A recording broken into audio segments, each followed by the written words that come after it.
नमस्कार शेतकरी बंधूंनो, रॉयल शेती या यूट्यूब चॅनलवरती आपलं स्वागत आहे। आणि असेच नवीन व्हिडिओ पाहण्यासाठी रॉयल शेती या यूट्यूब चॅनलला सबस्क्राईब करा। जर तुम्ही चॅनलवर नवीन असाल तर चॅनलला सबस्क्राईब करा आणि व्हिडिओला लाईक करा। तर आज आपण पाहणार आहोत की जर आपल्या तूर पिकाची जर फुलगळती जर होत असेल आणि याची कारणे काय आहेत आणि फुलगळतीची कारणे काय आहेत याविषयी आपण या व्हिडिओमध्ये जाणून घेणार आहोत। तर चला मग शेतकरी बंधूंनो, व्हिडिओला सुरुवात करू।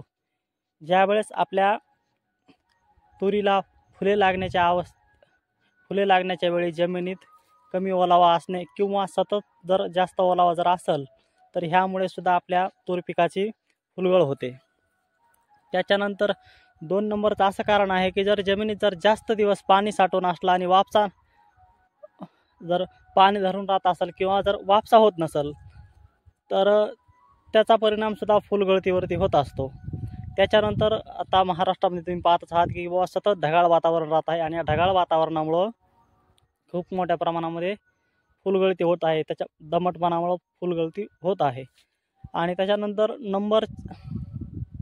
नंबर 4चा असा आहे की अति तापमान व जमिनीत ओलावा कमी असल्यास फुलगळ होते।